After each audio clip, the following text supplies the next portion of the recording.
We are so glad you could join us for our online sermon today. Before we hear God's word, we will have scripture read. நீங்கள் இணையம் வழியாக இடம்பெறும் பிரசங்கத்தில் எங்களோடு இணைந்திருப்பதில் நாங்கள் மகிழ்ச்சி அடைகிறோம். ஆண்டவருடைய வார்த்தையை கேட்பதற்கு முன்பாக வேத வாசிப்பு வாசிக்கப்படும். கர்த்தருக்கு ஸ்தோத்திரம். இன்று தேவ செய்திக்கென்று தெரிந்து கொள்ளப்பட்ட வேத பகுதி அப்போஸ்தலர் 28 அதிகாரம் வசனங்கள் 1-10 வரை. புதிய ஏற்பாட்டில் பக்கம் 205. அப்போஸ்தலர் 28 அதிகாரம் வசனங்கள் 1-10 வரை. நாங்கள் தப்பி கரை சேர்ந்த பின்பு அந்த தீவின் பேர் மெலித்தா என்று அறிந்தோம். அந்நியராகிய அந்த தீவார் எங்களுக்கு பாராட்டின அன்பு கொஞ்சமல்ல. அந்த வேளையிலே பிடித்திருந்த மழைக்காகவும் குளிருக்காகவும் அவர்கள் நெருப்பை மூட்டி எங்கள் அனைவரையும் சேர்த்து கொண்டார்கள். பவுல் சில விறகுகளை வாரி அந்த நெருப்பின் மேல் போடுகையில் ஒரு விரியன் பாம்பு அனலுரைத்து புறப்பட்டு அவனுடைய கையை கவ்விக்கொண்டது. விஷப்பூச்சி அவன் கையிலே தொங்குகிறதை அந்நியராகிய அந்த தீவார் கண்டபோது, இந்த மனுஷன் கொலைபாதகன், இதற்கு சந்தேகமில்லை, இவன் சமுத்திரத்துக்கு தப்பி வந்தும் பழியானது இவனை பிழைக்க ஒட்டவில்லை என்று தங்களுக்குள்ளே சொல்லிக் கொண்டார்கள். அவன் அந்த பூச்சியை தீயிலே உதறி போட்டு ஒரு தீங்கும் அடையாதிருந்தான். அவனுக்கு வீக்கம் கண்டு அல்லது அவன் சடிதியாய் விழுந்து சாவான் என்று அவர்கள் பார்த்து கொண்டிருந்தார்கள். நெடு நேரமாய் பார்த்து கொண்டிருந்தும் ஒரு சேதமும் அவனுக்கு வராததை கண்டபோது வேறு சிந்தையாகி இவன் தேவன் என்று சொல்லிக் கொண்டார்கள். வசனம் 7. தீவுக்கு முதலாளியாகிய புபிலியு என்னும் பேர் கொண்டவனுடைய நிலங்கள் அந்த இடத்திற்கு சமீபமாய் இருந்தது. அவன் எங்களை ஏற்றுக்கொண்டு 3 நாள் பட்சமாய் விசாரித்தான். புபிலியுவினுடைய தகப்பன் ஜுரத்தினாலும் இரத்த பேதியினாலும் வருத்தப்பட்டு கிடந்தான். பவுல் அவனிடத்திற்கு போய் ஜெபம் பண்ணி அவன் மேல் கைகளை வைத்து அவனை குணமாக்கினான். இது நடந்த பின்பு தீவிலே இருந்த மற்ற வியாதிக்காரரும் வந்து குணமாக்கப்பட்டார்கள். அவர்கள் எங்களுக்கு அநேக மரியாதை செய்து நாங்கள் கப்பல் ஏறி போகிற போது எங்களுக்கு தேவையானவைகளை ஏற்றினார்கள். ஆமேன். இது தேவனுடைய வார்த்தை. நாம் யாவரும் சேர்ந்து சொல்வோம், தேவனுக்கு ஸ்தோத்திரம். பிரியமானவர்களே, நாம் ஜெபம் செய்வோம். Let us pray. ஆண்டவரே, இந்த நாளுக்காக உமக்கு நன்றி செலுத்துகிறோம். Lord, we thank you for this day. We pray that you would speak to us on this Youth Sunday. இந்த வாலிபர் ஞாயிறிலே நீர் எங்களோடு இடைப்படும்படியாக ஜெபிக்கிறோம். இயேசு கிறிஸ்துவின் நாமத்திலே, in Jesus mighty name. Amen. Labels, வகைப்படுத்துவது. My friends, we live in a world where everybody has an opinion. Some people have very strong and influential opinions. இந்த வாழக்கூடிய இந்த உலகத்திலே எல்லாருக்குமே அபிப்பிராயங்கள் உண்டு. ஒரு சிலருக்கு மிக ஆழமான ஒரு அபிப்பிராயம் இருக்கிறது. அவர்கள் அதிகமாக உணர்த்தப்பட்டவர்களாக இருப்பதினாலே அவர்கள் ஆணித்தரமாக இதுதான் உண்மை என்று சொல்லக்கூடியவர்களாக அநேகர் இருக்கிறார்கள். அது மட்டுமல்ல, ஒரு சிலர் அதிக ஆற்றல் உள்ளவர்களாக இருப்பதினாலே அவர்களுடைய அபிப்பிராயங்கள் மற்றவர்களிடத்திலிருந்து கிடைக்கிறது. There are some who are very influential and their opinions matter to some others. These opinions about something or someone can change rapidly when new information comes to light. ஒரு புதிய தகவல் நம்ம மத்தியிலே கிடைக்கும் பொழுது ஒரு நபரை அல்லது ஒரு காரியத்தை குறித்த ஒரு அபிப்பிராயம் வெகு சீக்கிரமாக மாறுகிறது. What was considered admirable can very quickly become repulsive. ஒரு போற்றத்தக்க ஒரு காரியமானது ஒரு புதிய தகவல் கிடைக்கும் பொழுது வெகு சீக்கிரத்திலே நம்முடைய அபிப்பிராயம் மாறும் பொழுது அது வெறுக்கப்பட்ட ஒரு காரியமாக வெகு சீக்கிரமாக மாறப்படுகிறது. Opinions are based on information regardless of whether they are true or not. பிரியமானவர்களே, அபிப்பிராயங்கள் தகவல்கள் சார்ந்து இருக்கக்கூடிய ஒன்றாக இருக்கிறது. அது உண்மையான தகவலாக இருந்தாலும் சரி, தவறான தகவலாக இருந்தாலும் சரி, அநேக வேளையிலே அபிப்பிராயங்கள் இந்த தகவல்கள் மூலியமாகத்தான் அடங்கி இருக்கிறது. இதைத்தான் நாம் அப்போஸ்தலர் எழுதின நடவடிக்கைகளில் 28வது அதிகாரம் 1ஆம் வசனத்திலிருந்து 10வது வசனம் வரை நம்ம வாசிக்க கேட்கிறோம். We read this changing of opinions in Acts chapter 28 verses 1 to 10. Paul the apostle came to this island called Malta. இந்த மலித்தா என்று சொல்லக்கூடிய இந்த தீவுக்கு பவுலானவர் அவருடைய ஊழிய பிரயாணத்திலே இந்த தீவுக்கு அவர் வந்தார். அவர் இந்த தீவுக்கு வரும்பொழுது அந்த தீவார் அவர்களுக்கு அதிக அன்பு செலுத்தினவர்களாக அங்கு விவரிக்கப்பட்டிருக்கிறது. When Paul arrived on this island, the native people showed much kindness to Paul and his companions. They were very hospitable. அதிக உபசரிப்பு உள்ளவர்களாக அவர்கள் விவரிக்கப்பட்டிருந்தார்கள். அந்த ஜனங்களை அவர்கள் என்ன செய்தார்கள் என்றால், அவர்கள் ஒரு நெருப்பை மூட்டி அது மழைக்காகவும் அந்த குளிருக்காகவும் அது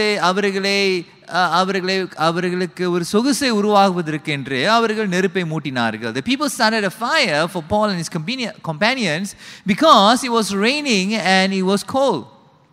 Paul had gone to gather a bundle of sticks and he put them on the fire.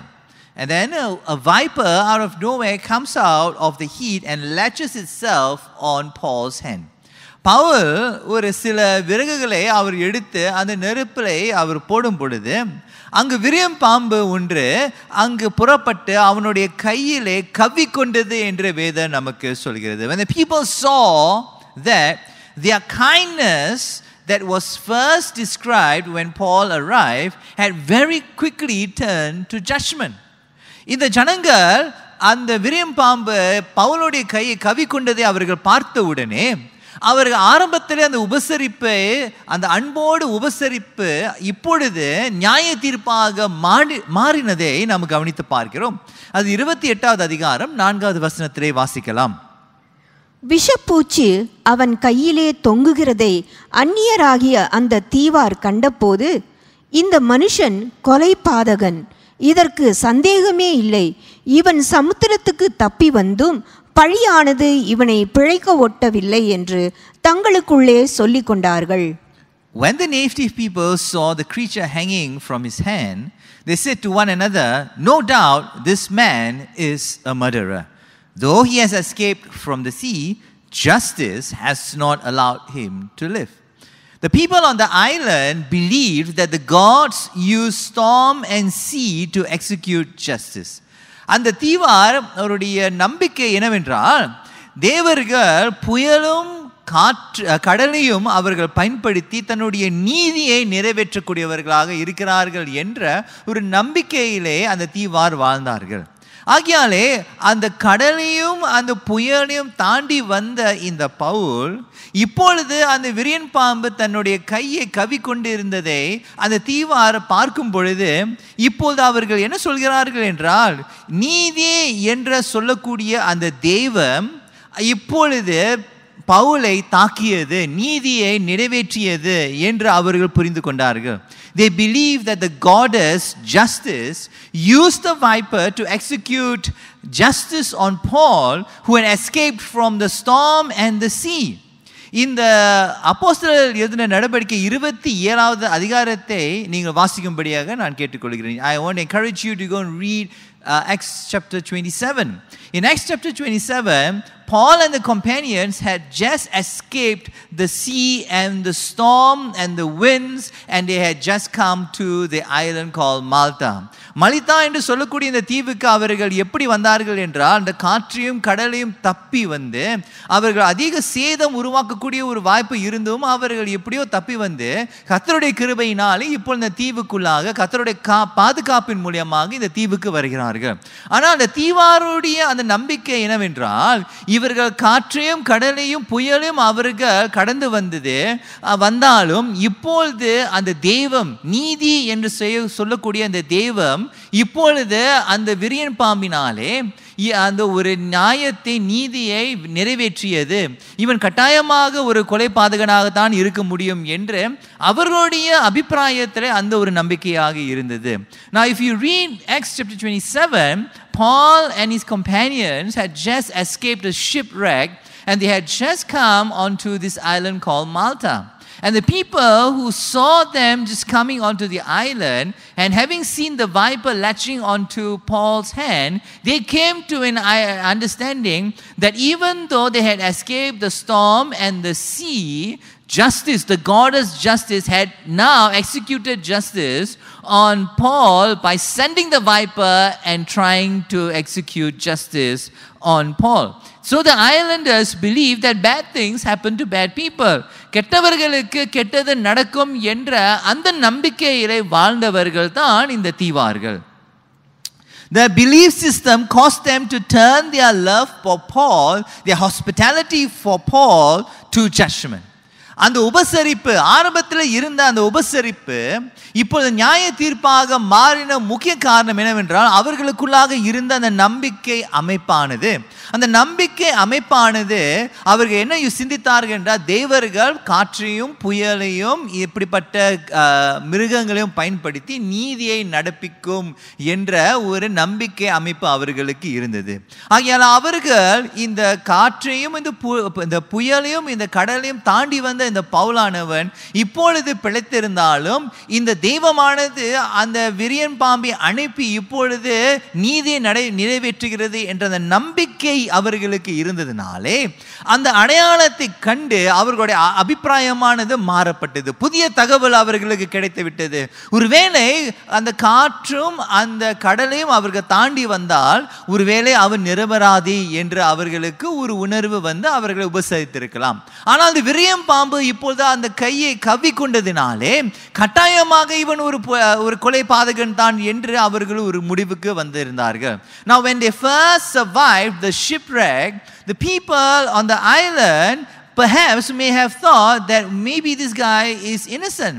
But after surviving the shipwreck and a viper now latching onto Paul's hand, they came to this determination that Paul must be a murderer. When new information arrived, quickly their opinion of Paul changed.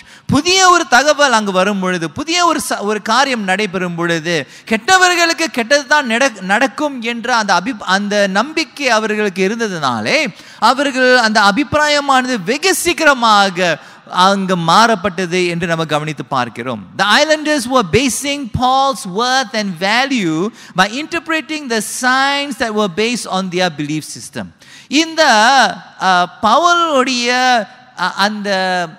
பவுலுடைய மதிப்பு, பவுல் மீது இருக்கக்கூடிய அந்த மதிப்பு, வாழ்க்கையின் மீது இருக்கக்கூடிய மதிப்பு எதை அடங்கி இருந்தது என்றால் அவர்கள் அந்த நம்பிக்கை அமைப்பினாலே அவர்கள் நடந்த காரியத்தை புரிந்து கொள்வதன் மீது இருந்தது. பவுல் எப்படிப்பட்டவன், அவரை புரிந்து கொண்டு அறிந்து கொள்ள வேண்டும் என்ற அப்படிப்பட்ட ஒரு நம்பிக்கை அவர்களுக்கு இல்லை. ஆனால் அவருடைய நம்பிக்கை அமைப்பு எப்படி இருந்தது என்றால், இந்த அடையாளங்களை நடைபெறும் பொழுது இதுதான் காரணம் என்று சொல்லக்கூடியவர்களாக வாழ்ந்ததினாலே அவர்கள் பவுலை அறிந்து கொள்வதற்கு என்று அவர் முன் வந்து அவன் உண்மையாக நிரபராதியா, உண்மையாக குற்றவாளியா என்று புரிந்து கொள்ளாதபடிக்கு அடையாளங்களையும் சம்பவங்களையும் பார்த்து எப்படி நடந்து கொண்டிருக்கிறது என்று அது புரிந்து கொண்டு உடனடியாக அவங்களுடைய அபிப்பிராயம் மாறுகிறதை நம்ம கவனித்து பார்க்கிறோம். Now their opinions quickly changed because of how they interpret the signs. Bad things only happen to bad people. So therefore, when something bad like that keeps happening to Paul and the companions, Paul must surely be a criminal. That was their determination. That was their conclusion, because this was all based on their belief system. But after some time, when they noticed that Paul did not swell up or die from the viper's bite, they quickly changed their mind again, and now Paul was a god before them. இந்த 28ஆம் அதிகாரம் 6வது வசனத்தை கவனித்து பாருங்களேன். அவன் அந்த விரியன் பாம்பினுடைய அந்த விஷயத்தினாலே அவன் மரிக்காமல் இருப்பதினாலே ஒரு குற்றவாளியிலிருந்து இப்பொழுது ஒரு தேவன் என்று அவன் கருதப்படுகிறான். அதை கவனித்து பார்ப்போம். 28வது அதிகாரம் 6வது வசனம். அவனுக்கு வீக்கம் கண்டு அல்லது அவன் சடிதியாய் விழுந்து சாவான் என்று அவர்கள் பார்த்து கொண்டிருந்தார்கள். நெடுநேரமாய் பார்த்து கொண்டிருந்தும் ஒரு சேதமும் அவனுக்கு வராததை கண்டபோது வேறு சிந்தையாகி இவன் தேவன் என்று சொல்லிக் கொண்டார்கள். வேறு சிந்தையாகி, they changed their mind. They changed their mind about Paul again. Once again, the islanders were basing Paul's worth or value by interpreting the signs. மறுபடியுமாக அந்த பவுலுடைய வாழ்க்கையிலே நடைபெறக்கூடிய சம்பவங்களை வைத்து அதை புரிந்து கொண்டு மறுபடியுமாக பவுலுடைய மதிப்பானது எப்படி மாறப்படுகிறது என்று நம்ம கவனிக்கலாம். இப்பொழுது பவுலானவன் மறிக்காமல் அவன் எந்த ஒரு சேதமும் இல்லாதவனாக இருந்ததினால் அவர்கள் வேறு சிந்தையாகி இப்பொழுது பவுல் தேவன் என்று அவர்கள் புரிந்து கொள்கிறார்கள். Paul was first considered a visitor who was shown love and hospitality. But after the viper's bite, he was deemed a criminal because bad things happen to bad people. But when he didn't die, they once again changed their mind and they considered him as a god. Pavul முதலாவது ஒரு வருகையாளராக கருதப்பட்டான். அவனை அன்போடு அவர்கள் உபசரித்தார்கள். ஆனால் அந்த விரியன் Bambi அவனுடைய கையை கவி கொண்ட பொழுது உடனடியாகவே அந்த அன்பானது நியாய தீர்ப்பாக மாறி இவன் ஒரு குற்றவாளி என்று அவர்கள் கருதினார்கள். ஏனென்றால் அவர்களுடைய அபிப்பிராயத்தை கெட்டவர்களுக்கு கெட்டது தான் நடக்கும் என்ற அந்த புரிந்துணர்வு, அந்த நம்பிக்கை அமைப்பு அவர்களுக்கு இருந்தது. ஆனால் பவுல் மறிக்காமல் இருக்கும்போது மறுபடியுமாக வேறு சிந்தை உள்ளவர்களாக மாறிவிட்டு இப்பொழுது அந்த குற்றவாளியை தேவன் என்று பவுலை கருதுகிறார்கள். Paul was considered a visitor, criminal, God within a short span of time. பவுலானவன் வருகையாளராக, குற்றவாளியாக, தேவனாக ஒரு குறுகிய நேரத்திலே மாறுகிறதை நம்ம கவனித்து பார்க்கிறோம். Paul then, who was considered as a god, was then officially welcomed by the chief official Publius on the island. 28ஆம் அதிகாரம் 7வது வசனத்தை கவனித்து பார்க்கும்பொழுது தேவனாக கருதப்பட்ட பவுலானவன் இப்பொழுது புபிலியு என்று சொல்லக்கூடிய இவன் இந்த தீவுகளுக்கு எல்லாம் முதலாளியாக இருக்கக்கூடிய இவன் இப்போது பவுலை அவனுடைய வீட்டுக்கு அழைக்கிறதை நம்ம கவனித்து பார்க்கிறோம். அதை வாசிக்க கேட்போமே. 28வது அதிகாரம் 7வது வசனம். தீவுக்கு முதலாளியாகிய புபிலியு என்னும் பெயர் கொண்டவனுடைய நிலங்கள் அந்த இடத்திற்கு சமீபமாயிருந்தது. அவன் எங்களை ஏற்றுக்கொண்டு 3 நாள் பட்சமாய் விசாரித்தான். பிரியமானவர்களே, புபிலியுனுடைய தகப்பன் ஆண்டவர் சுகமாக்கினார். யார் மூலியமாக? பவுல் மூலியமாக சுகமாக்கினார். The father of Publius was sick and God healed the father through Paul's prayer. And when the people heard what had happened, people who were sick were brought to Paul. We read that in verse chapter 28 verse 8. 28ஆம் அதிகாரம் 8ஆம் வசனத்தை கவனித்து பார்க்கும் பொழுது பவுலுடைய ஜெபத்தினாலே புபிலியுனுடைய தகப்பனார் அங்கு சுகமான போனது. அநேக ஜனங்கள் அதை கேள்விப்பட்டு அநேக ஜனங்கள் அவர்கள் உடல்நலம் இல்லாதவர்கள் எல்லாம் பவுலினிடத்தில் வந்ததை நம்ம கவனித்து பார்க்கிறோம். வாசிக்க கேட்போமே. புபிலியுவினுடைய தகப்பன் ஜுரத்தினாலும் இரத்த பேதியினாலும் வருத்தப்பட்டு கிடந்தான். பவுல் அவனிடத்திற்கு போய் ஜெபம் பண்ணி அவன் மேல் கைகளை வைத்து அவனை குணமாக்கினான். குணமாக்கின பிறகு நாம் தொடர்ந்து வாசிக்கும் பொழுது அநேக ஜனங்கள் அந்த குணமாக்குதல் நிமித்தமாக அவர்களும் மற்றவர்கள் எல்லாம் சுகம் இல்லாதவர்களெல்லாம் அவர்கள் பவுலினிடத்தில் வந்தார்கள் என்று நாம் கவனித்து பார்க்கிறோம். But when Paul and his companions were about to leave, the islanders honored them and put everything they needed to sail again. We read that in Acts chapter 28 verse 10. Pavul இதை என்ன மூலியமெல்லாம் செய்த பிறகு அந்த தீவை விட்டு கடந்து சொல்லும் பொழுது 28ஆம் அதிகாரம் 10வது வசனத்தை கவனித்து பாருங்களேன், அவர்கள் என்ன செய்தார்கள் என்று. அவர்கள் எங்களுக்கு அநேக மரியாதை செய்து நாங்கள் கப்பல் ஏறி போகிற போது எங்களுக்கு தேவையானவைகளை ஏற்றினார்கள். ஆகியான பிரியமானவர்களே, 28ஆம் அதிகாரம் 1ஆம் வசனத்திலிருந்து 10வது வசனம் வரை பவுல் எப்படி கருதப்படுகிறான் என்று நாம் கவனித்து பார்ப்போமே. Now, I want to encourage you to refer to what has happened to Paul within a short span of time in these 10 verses. 28ஆம் அதிகாரம் 1ஆம் வசனத்திலிருந்து 10வது வசனம் வரை பவுலானவர் முதலாவது ஒரு விருந்தாளியாக, ஒரு வரவேற்பாளராக, ஒரு வரவேற்கக்கூடியவனாக, அதாவது ஒரு விருந்தாளியாக வந்து அங்கு உபசரிப்பதை, அன்போடு உபசரிக்கப்படுகிறதை நம்ம கவனித்து பார்க்கிறோம். உடனடியாகவே கொஞ்ச நேரத்திலே அவன் ஒரு குற்றவாளியாக அவன் மாறப்பட்டு அவன் கொலை செய்யப்படக்கூடியவனாக இருக்க வேண்டும் என்று, அவனுக்கு மரணம் உண்டாக வேண்டும் என்று அவர்கள் கருதினார்கள். இன்னும் கொஞ்ச நேரத்திலே அவன் தேவன் என்று கருதினார்கள். மக்கள் பிரமித்தார்கள் என்று வேதம் சொல்கிறது. அதன் பிறகு அவர்கள் அநேக மரியாதையை பவுலுக்கு செலுத்தினார்கள். Within a short span of time, Paul was a visitor who was warmly welcomed. Then he became a criminal who deserved to die. And then very quickly he was a god whom the people were in awe of. And by the time he left the island, he was greatly honored.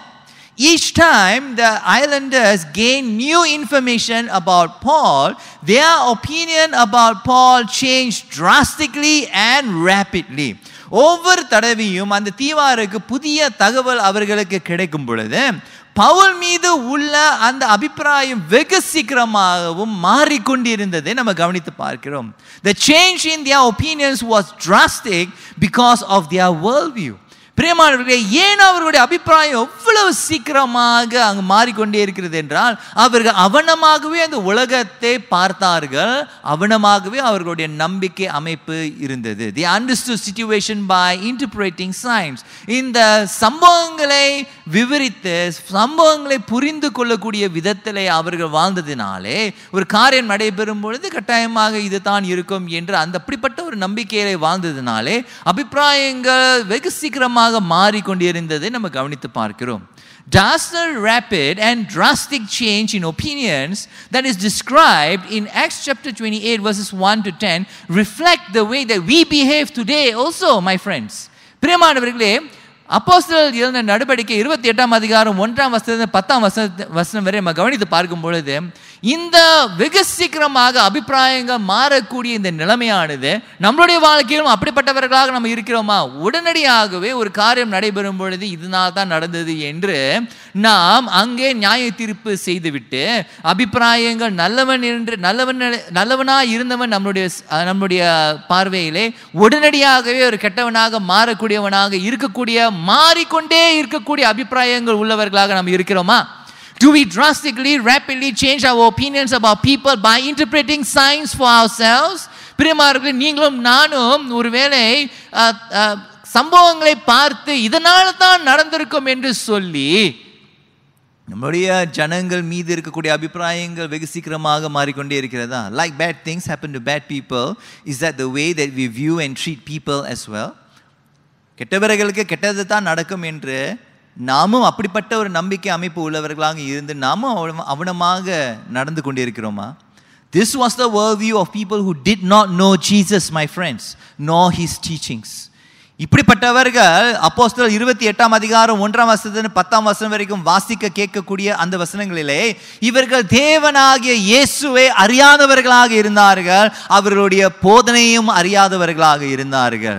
அவர்களுக்கும் நமக்கும் ஒரு வித்தியாசம் கட்டாயமாக இருக்க வேண்டும்.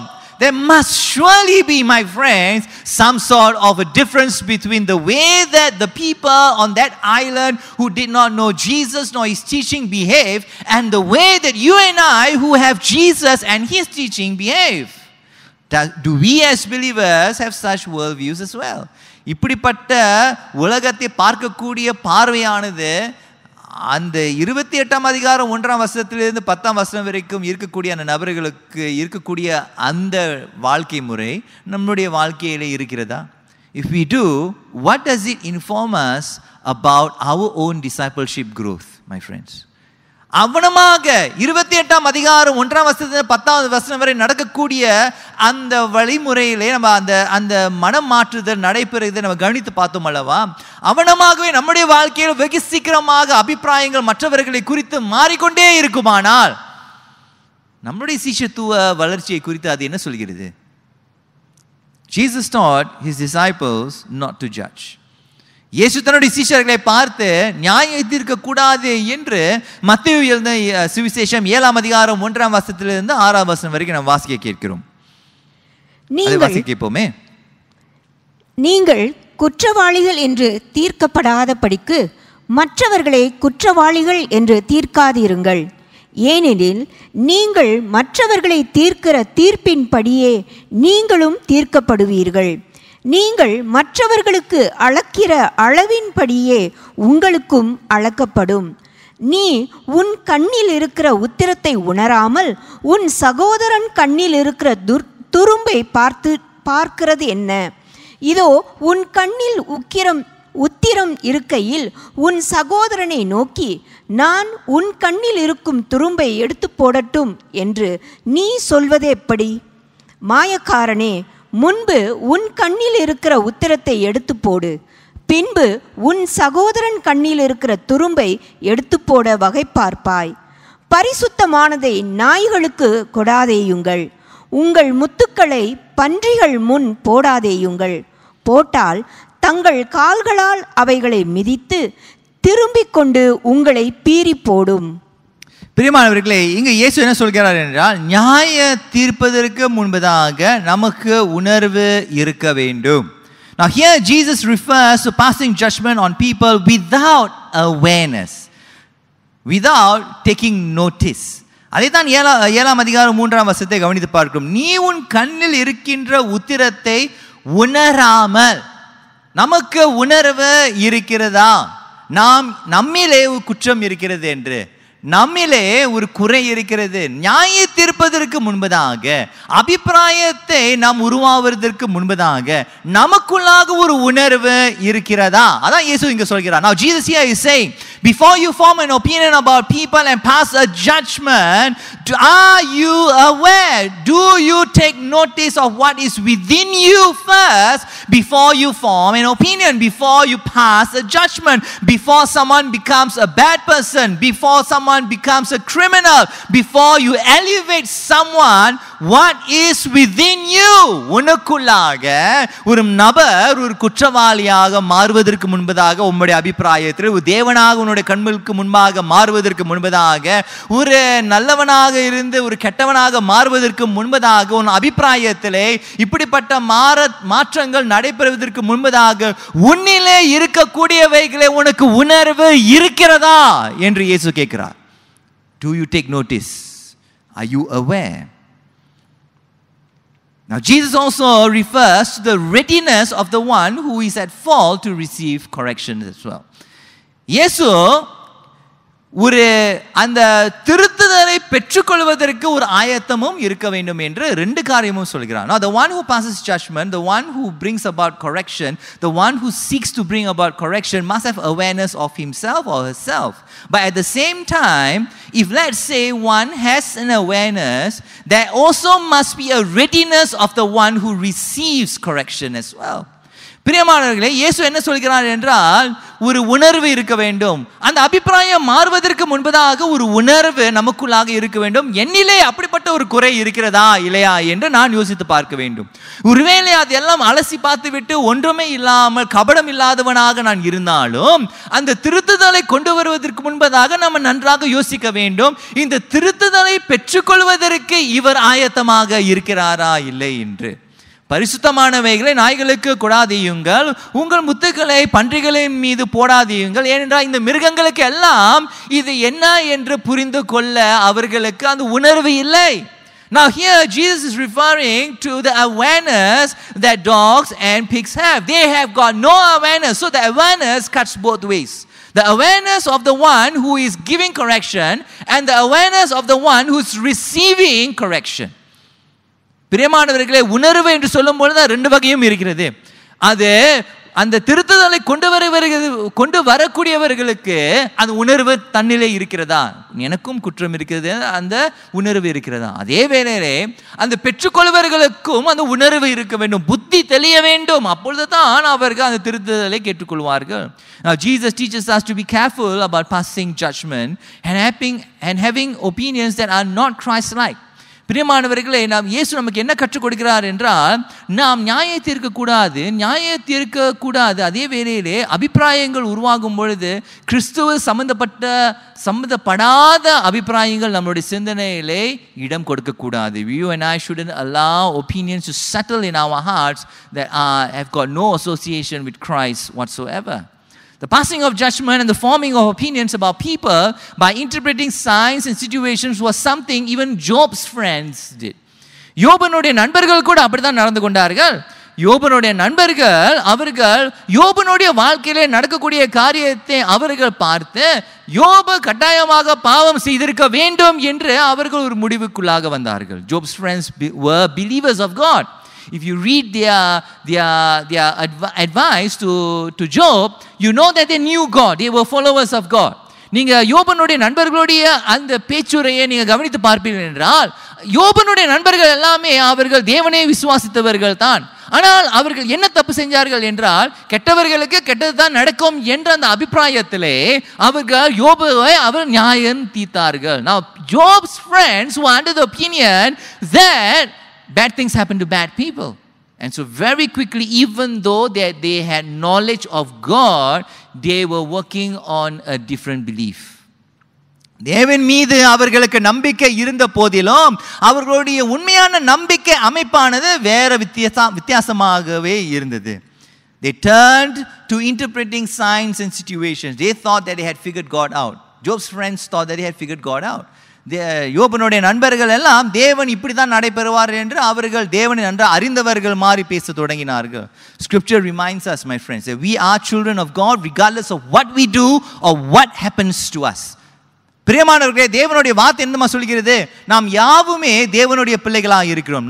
நாம் என்ன செய்தாலும், நம்மளுடைய வாழ்க்கையில் என்ன நடந்தாலும், நாம் இயேசுவை பின்பற்றும் பொழுது நாம் தேவனுடைய பிள்ளைகள். Regardless of what we do or what happens to us, my friends, Scripture tells us that we are children of God. And God calls us to behave like His children.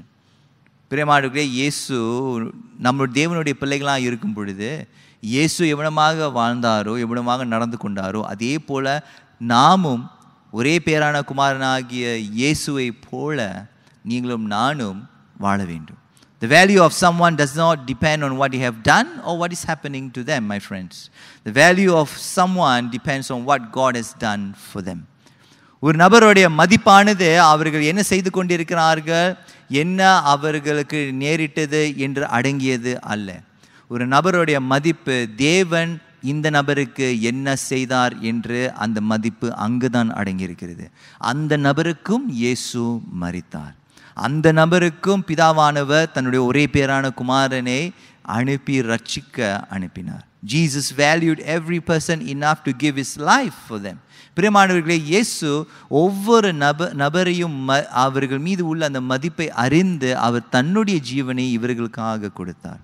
So we should not devalue someone because of what they have done or what is happening to them. அவர்கள் செய்த காரியத்திலும் அவர்களுடைய வாழ்க்கையை நேரிட்டு கொண்டிருக்கின்ற காரியத்தின் நிமித்தமாக அவர்களை மதிப்பு குறைக்க கூடாது. அவர்கள் மீது உள்ள அந்த மதிப்பை நம்ம குறைக்க கூடாது. On this Youth Sunday, God reminds us to hold our judgment about our young people. பிரியமானவர்களே, இந்த நாளிலே நம்மளுடைய வாழ்க்கையிலே நம்மளுடைய வாலிபர்கள் அநேகர் இருக்கிறார்கள். நம்ம வாலிபர்களை மீது நம்ம நியாயம் தீர்க்க கூடாது. As youths, they will make mistakes, but our opinion of them should not be based on how we understand the situation. நம்முடைய வாலிபர்கள் அவர்கள் வாலிபராக இருப்பதினாலே அவர்கள் அநேக தப்புகளை அவர்கள் செய்திருப்பார்கள். அந்த தப்புகளை செய்ததினாலே அதனாலே நடைபெறக்கூடிய காரியத்தினாலே நாம் அவர்கள் மீது உள்ள அபிப்பிராயங்கள் மாறக்கூடாது. அவர்களும் தேவனுடைய பிள்ளைகளாகவே இருக்கிறார்கள். As youths, they will make mistakes, but our opinion of them should not be based on how we understand the situation. பிரியமானவர்களே, அவர்களுடைய வாழ்க்கையிலே நேரிடக்கூடிய காரியத்தை வைத்து பகுத்தறிந்து இதுதான் நடந்து கொண்டு கெட்டவர்களுக்கு கெட்டதுதான் நடக்கும் ஆகிய அந்த வாலிபன் ஏன் இங்கு சிக்கிக்கொண்டான் என்றால் கெட்டது செய்ததனால் என்று எல்லாம் தெரிந்தது போல நடந்து கொள்ளக்கூடாது. எல்லாம் தெரிந்தவர் ஒருவர் தானே, அது தேவன். As youths, they will make mistakes, but our opinion of them should not be based on how we interpret and understand their situation. They are still precious to God. நம்மளுடைய வாலிபர்கள் அவர்கள் தேவனுடைய சமூகத்திலே விலையுயர்ந்தவர்களாக இருக்கிறார்கள். As a church, we are called to be an all-embracing family of God. பிரியமானவர்களே, நாம் அரவணைக்கக்கூடிய யாவரையும் அனைவரையும் அரவணைக்கக்கூடிய ஒரு சபையாக நாம் இருக்கிறோம். அப்படிப்பட்ட ஒரு தரிசனத்தோடு நீங்களும் நானும் ஓடிக்கொண்டு இருக்கிறோம். As a youth, my friends, are you willing to take correction? If you are not, then you will never grow in your spiritual life. என் வாலிபனே, என் வாழையை, நீ ஆண்டவரிடத்திலே வளர விரும்பினால் நீ திருத்துதலை பெற்றுக்கொள்வதற்கு அந்த உணர்வு உனக்கு இருக்க வேண்டும். இல்லாவிட்டால் நீ வளரவே மாட்டாய். செய்த தப்பை தான் தொடர்ந்து நீ செய்து கொண்டு இருப்பாய். As a youth, are you willing to take corrections? When receiving corrections, do you only accept that which is easy, or do you take the effort in changing the areas that are hard as well? ஒரு வாலிபனாக இருக்கும் பொழுது, வாலிப நாட்களிலே நம்ம வளர்ந்து கொண்டு இருக்கும் பொழுது, சுலபமான காரியத்தை மட்டும் திருத்திவிட்டு கடினமான காரியத்தை திருத்தாமல் விட்டு விடுகிறோமா? And this requires growth from the church to stop passing judgment, and the youth to have the awareness to receive correction as well. When these two things are happening at the same time, our church will grow, will continue to grow, and have many youths in the service. இப்படிப்பட்ட வகையிலே நம்ம அபிப்பிராயங்களை மாற்றி நியாயம் தீர்க்காமல் இருக்கும் பொழுது, சபையாக இருக்கக்கூடிய நாம் யாவரும் இவ்விடமாக நடந்து கொள்ளும் பொழுது, வாலிபர்கள் உணர்வு உள்ளவர்களாக இருந்து தங்களுடைய தப்புகளை அவர்கள் உணர்ந்து திருத்துதலை பெற்றுக்கொள்ளக்கூடியவர்களாக இருப்பார்களானால், நம் மத்தியில் இருக்கக்கூடிய வாலிபர்களை விட இன்னும் அதிக வாலிபர்கள் நம்முடைய சபையிலே அவர்கள் கூடுவார்கள். There will be many other youths who will gather here, my friends. But it requires us to be an all-embracing family of God. அனைவரையும் அரவணைக்கக்கூடியவர்களாக நாம் இருக்க வேண்டும். அனைவரையும் அரவணைக்கக்கூடியவர்களாக இருக்க வேண்டும். ஏனென்றால் ஒவ்வொருவருக்காகவும் இயேசு மரித்தார். Because Jesus died for every single one of them, including you and me. And therefore, just as how we wish and hope that people will see us and understand us, you and I must see the people, see the youths in our church, understand them, nurture them and embrace them. அவர்களை பார்த்து அவரை அரவணைக்கக்கூடியவர்களாக நாம் இருக்க வேண்டும். கர்த்தர் தாமே நம்முடைய சபையிலே பல மடங்கு நம்முடைய வாலிபர்களை ஆசீர்வதிப்பாராக. May God continue to bless the many youths that are in our church. The Lord be with you. கர்த்தர் உங்களோடு இருப்பாராக. Let's pray. ஆண்டவரே, இந்த வாலிபர் ஞாயிறிலே எங்களுடைய வாலிபர்கள் வளரும்படியாக ஜெபிக்கிறோம். நம்மளுடைய மத்தியில் இருக்கக்கூடிய வாலிபர்களை விட பல மடங்கு நம்முடைய வாலிபர்கள் சேர்க்கப்படும்படியாக ஜெபிக்கிறோம். Lord, we pray for the growth, the spiritual growth of our youth.